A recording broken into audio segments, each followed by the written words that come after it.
कारण कार्य नियम का मतलब होता है दर्शन में या साइंस में कि कोई भी कार्य बिना कारण के नहीं होगा और कोई भी कारण किसी कार्य को प्रोड्यूस करेगा।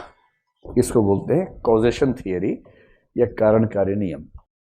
पश्चिम में अरस्तु ने, भारत में न्याय दर्शन ने और जैन दर्शन ने कारण कार्य में बड़ा गंभीर मंथन किया है, अच्छा विश्लेषण किया है।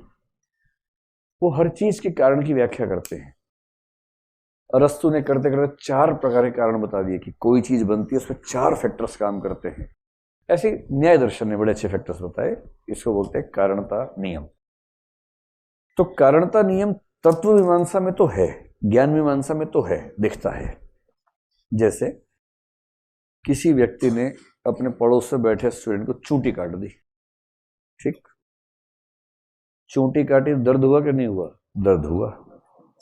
दर्द होना कार्य है, उसका कारण क्या है? चूंटी काटना।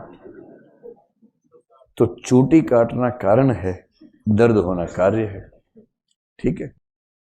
जिसको चूंटी कटी थी उसे गुस्सा आ गया, उसे घुमा के एक दिया और दूसरे वाले की गाल पे 5 उंगलियां छप गई। तो 5 उंगलियां छपना कार्य है, गुस्सा आना कारण है, या घुमा के दिया वो कारण है। घुमा के देना कार्य है, गुस्सा आना कारण है। गुस्सा आना कार्य है, चूंटी कटना कारण है। चूंटी काटना कार्य है, मन में खुराफात का आना कारण है। समझ रहे हैं? एक लिंक है, एक श्रृंखला है। उस श्रृंखला में हर चीज किसी कारण से पैदा हुई है और किसी अगले कार्य को पैदा कर रही है, और बिना कारण के कुछ पैदा होगा नहीं। और कोई भी शक्तिमान स्थिति किसी न किसी कार्य को पैदा करके ही जाएगी। इसको संतानवाद भी कह देते हैं कुछ लोग। हम सब अपने माता पिता की उत्पत्ति हैं और हम सब अपनी संतान को जन्म देके एक समय के बाद चले जाएंगे। दुनिया का प्रत्येक प्राणी इसी परंपरा की एक कड़ी मात्र है, उससे ज्यादा उसकी कोई अहमियत नहीं है। तो इस सेंस में हम सब किसी कारण से उत्पन्न हुए कार्य हैं और हम एक समय के बाद कारण बन के किसी कार्य की उत्पत्ति करेंगे, समाप्त हो जाएंगे। कारण खत्म होने पर भी कार्य बना रहेगा। कार्य अपनी गति से समाप्त होगा। जैसे हमसे पहले वाले कारण अपनी गति से समाप्त हुए, हमें जन्म देने के तुरंत बाद वो नहीं मर गए हैं, उनकी अपनी गति है, लेकिन वो एक समय में कारण बने। कभी सब लोग कारण बनते हैं। इसको बोलते हैं कारण कार्य नियम। कार्य को, इफेक्ट को ही परिणाम कह लीजिए चाहे कार्य कह लीजिए। घुमा के देना कारण है, छप गया परिणाम है। जो गाल पे छपा है वो कार्य कह लो, परिणाम कह लो, बात एक ही है, कारण एक ही है। घुमा के दिया किसी समझ गए? परिणाम कुछ नहीं होता भाई, परिणाम कार्य मोटे तौर पे एक ही बात होती है, इनमें कोई खास अंतर नहीं होता। इनको अब समानार्थक मान के चलिए। स्पष्ट हुआ? नैतिक दुनिया में भी कारण कार्य नियम लागू होता है, ये विश्वास। दुनिया भरोसे पे चल रही है। दुनिया का सबसे बड़ा अंधविश्वास है कर्म सिद्धांत। अब पता नहीं अंधविश्वास है या नहीं, साबित करना मुश्किल है, इसलिए मैं आपसे ऐसी बात कह रहा हूं। अगर ये अंधविश्वास है तो दुनिया का सबसे शानदार अंधविश्वास है। भाई हमें दिखता है कि जगत में नियम लागू होता है, हर कार्य के पीछे कारण होता है।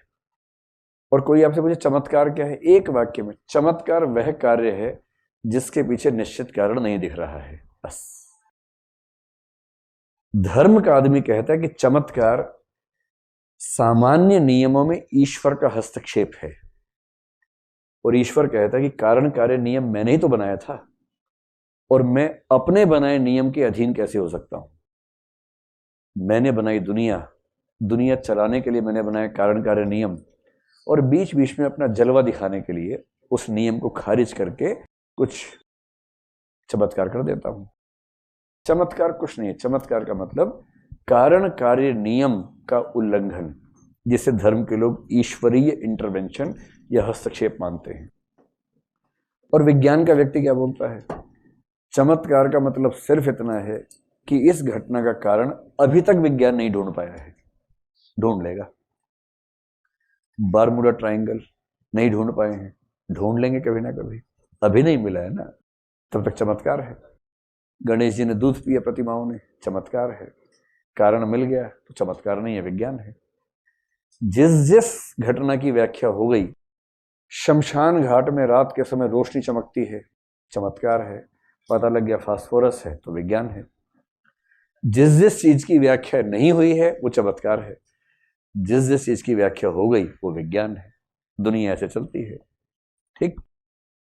इसलिए एक सवाल उठता है कि जो कारण कार्य का नियम चलता है जगत की घटनाओं में, क्या वो नैतिक जीवन में भी चलता है क्या? अगर तुम किसी का अच्छा करोगे तो तुम्हारे साथ भी अच्छा होगा, तुम किसी के लिए कुछ बुरा करोगे तो तुम्हारे साथ भी कुछ बुरा होगा। क्या ये नियम भी लागू होता है? इस नियम को बोलते हैं कर्म नियम। यानी नैतिकता के क्षेत्र में भी कारण कार्य नियम चलता है। इसका मतलब यदि आपको अच्छा फल मिला है तो वो आपके ही किसी कर्म का परिणाम है, यदि बुरा फल मिला है तो आपके ही किसी कर्म का परिणाम है। आज बुरा कर्म किया है तो फल मिलेगा जरूर, आज अच्छा कर्म किया है तो फल मिलेगा जरूर। ये विश्वास कि मेरा हर कर्म अपने हिसाब से फल लेकर आएगा और मुझे जो मिल रहा है वो हर फल मेरे ही किसी न किसी कर्म का परिणाम है, इस विश्वास को बोलते हैं कर्म सिद्धांत। और ये भारतीय परंपरा का सबसे गहरा विश्वास है।